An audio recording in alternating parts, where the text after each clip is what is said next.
Ladies and gentlemen, prepare yourself for the WIN Show on KZKO. Take part with the cast by sending your suggestions for each segment throughout the week or during the show by hitting them up on Facebook at World Improv Network, Twitter at World Improv Net, or the WIN KZKO blog. Now, enjoy the show.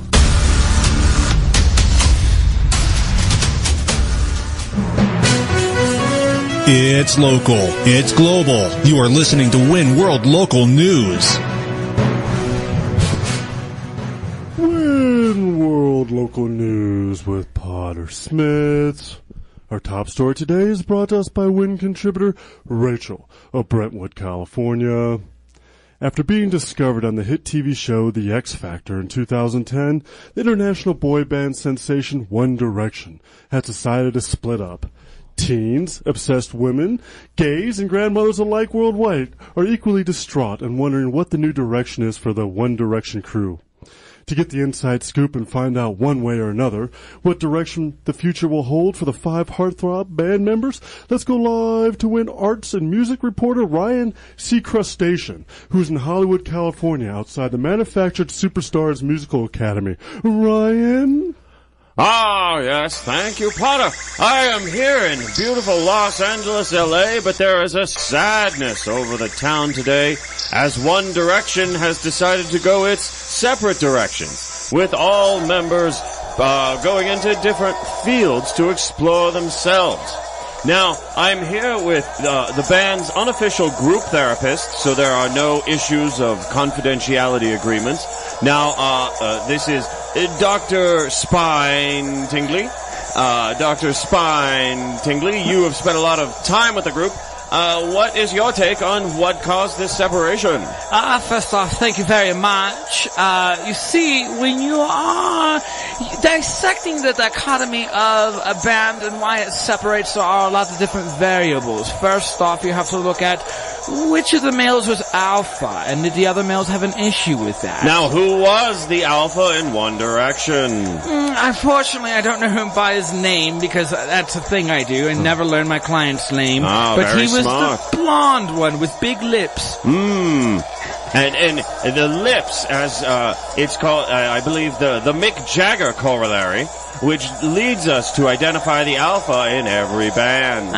Yes, but you see, the problem with One Direction is all of them had very big lips. And none of them knew who to follow. And the blonde one just took it upon himself to be the alpha. The others did not consent to this, therefore, there was turmoil in the hierarchy. Now, how would this turmoil manifest itself? Well, you see, what would happen is the man who became the Omega with the thinnest lips, he would have the most hatred towards the Alpha. And eventually, it leads to, 100% of the time, murder in the first degree. Oh, but fortunately, One Direction has managed to disband before this becomes an actual issue. Yes, so, they did disband, but the issue is already there. The fire has been burned. The iceberg has sank the ship already. So there's still a possibility for the blonde one with the big lips to get murdered. I don't want to start any kind of panic, but it is a 100% probability, not a possibility. Oh my God. 100% probability. Jesus, can we get some cops? Can we get someone to surround the large, blonde, hairy-lipped, he's not hairy-lipped, the large-lipped, blonde boy? We need guards on this man. You have the keys to stop a murder! See, you think you do, but unfortunately these things are already set in motion, and once they are, it is like a snowball going down a hill. You cannot stop it from getting larger. Now, have you spoken with the large-lipped blonde one about his imminent demise? No, you see, because that would be me interfering with the nature of law, the law of nature. I do not do that as a professional. But what if he hears this broadcast? So that is where we are both safe. He does not have the ability to listen to news. Oh, now, is this a physiological abnormality caused by his large lips? Yeah, yes, you see, vanity, it interferes with the part of the brain that retains new, important information. So, with his vanity being very large, he does not retain any new information. Wow. Well, Dr. Spine Tingler, thank you for all this insight. And Potter, we have learned very important information. One direction goes its separate directions. We don't know many of those directions, but one of them will be prison and the other will be heaven or hell. Back to you. Wow, it's not the direction I was anticipating, but nonetheless, at least we know kind of where the future stands with One Direction. All right, well, our next story is provided to us by WIN contributor Mark of New York, New York. With global stock markets plummeting faster than a Boeing 747 without wings, when the U.S. economy continues to struggle year after year like a three-legged racehorse, economists worldwide are panicking and rubbing their precious hoard metals to see if they can get the elusive financial genie out of the bottle and give them some answers. However, the world's richest man in history, the former king of Timbuktu, Mansa Musa, has come back to give the secrets to the richest man in U.S. history, WIN senior economics reporter John D. Rockefeller, in an exclusive one-on-one interview outside of New York City or somewhere else. What's the status out there, John? Oh, yeah, thank you. I'm here with Mansa Musa, former leader of the Mali civilization in northern Africa, and at one point the richest man, well, actually the single richest man in history when adjusted for inflation. Now, I gotta say, personally, I think adjusting for inflation is kind of BS. I don't think you should really qualify as the richest person in history. But Mansa, I'm gonna let that one go for now. You have any insight into this massive worldwide financial collapse? Thank you very much for including me on your broadcast. First off, my insight is you are incorrect. I am the richest man in history. It does not matter what I was or inflation. I earned it. Okay, whatever. We're not going to argue this point again. But you see, the thing is, I don't need to argue my points because I can just buy them. That is a valid point. Here's $100. Do I win this argument? I don't need your money, but I'm going to take it because I want it. Okay, now you are mine. You belong to me. Here you go. No, this was not part of the argument. Yes, you are employed. You do everything I tell you to do. Look, Mansa, we've been through this before at the Rich Gentleman's Club. I'm not going to be your man boy. Now go ahead and put on this collar. No. And I want you to go ahead and put on this onesie. Look, we're doing a favor here for the poor people, Mansa, so they can understand the finances of the world. Now here's another $100 if you put on the monkey suit and dance. Okay, now you added an actual clause to the giving of the money. No, I don't want that $100. I'm giving you another $100. Let's make it $105. No, I don't want any of your goofy prank money. I'll put my own money to work and earn it. Okay. You're not just giving it away. That is fine. How about this? I give you $200, and then you go and you become a homosexual. It's not something one can become. But Mansa, I really if want I give you money.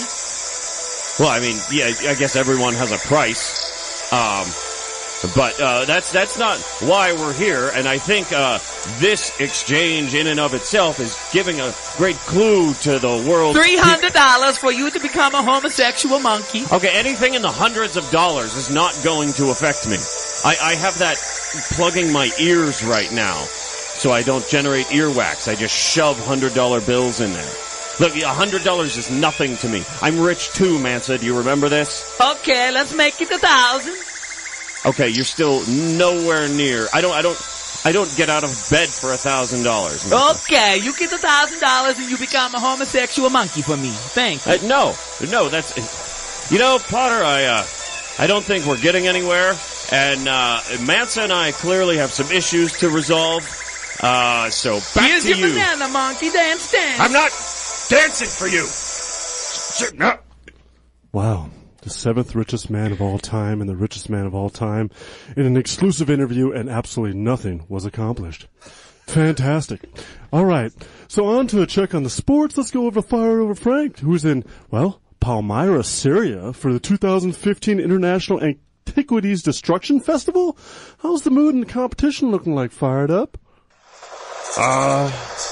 Yeah, the mood amongst the competitors and fans is very high. I myself am, it's a real low point for me. Potter, just watching thousands of years of human achievement and the antiquities from the cradle of civilization just get wantonly destroyed for no reason. The priceless works of art and evidence of human ingenuity. Hey, look at all this artwork from World War II! Let's shoot it up! As you can hear, Down with Babylon! Yeah, not only do we have, the locals engaging in destroying the antiquities, we have representatives from the American South who have traveled all the way over here with stolen World War II art that they are also contributing, so it's just... Hey! Really, here's the mummy of King Tut! Oh my God, why? Don't do that. That's priceless. Burn hole! Oh God. Hey, Cletus, why don't you pull off the straps from the mummy like a wrapper and a gum? No, Joseph, that is a dead Potter. This is horrible. If I had any spine, I would do something to stop it. Oh, hey, it's the Gutenberg Bible. Oh my God. So today. Oh, Jesus. The man sees girl, set him on fire. Yeah.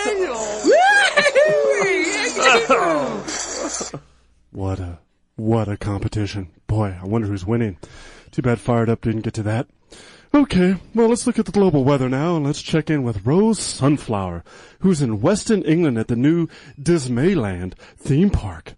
How's the weather and the festivities looking over there, Rose? How can you be just, focused on a weather when this atrocity exists? I thought I was coming to Disneyland, not Dismaland. I don't know where I am. There is no sunshine over here, okay? Everything is dismal and just a poor attempt at satire. And it makes this reporter feel that the entire world is going down a slippery slope that it can't recover from because it is just taking cheap shots at what is a building foundation of this very country. So I'm telling you right now, oh, you know what? There is a chance of rain later. I did just hear that. There is a chance of rain. But you know what? I'm going to stand here and I'm going to boycott this place in a rain poncho, my Dismaland rain poncho. You know what? No. I'm busting out Mickey rain poncho. That's right. You heard it here. Rose Sunshine is going to stay in this park with a Disney poncho. That's it. Way to put a stance down there. Oh boy, you keep coughing. I can hear it all across the world. Thank you so much, Rose, for giving that enlightening look on the weather and our current status in the world. And thank you all for tuning in to WIN World Local News. I'm Potter Smittss. Stay tuned for Community Court next on the World Improv Network. Give the WinCast your suggestions via Facebook, Twitter, or the KZKO WIN blog during the commercial break of a case that needs to be heard during Community Court. Next on KZKO. Stay tuned. We'll be right back with another exciting segment for WIN on KZKO The Vibe.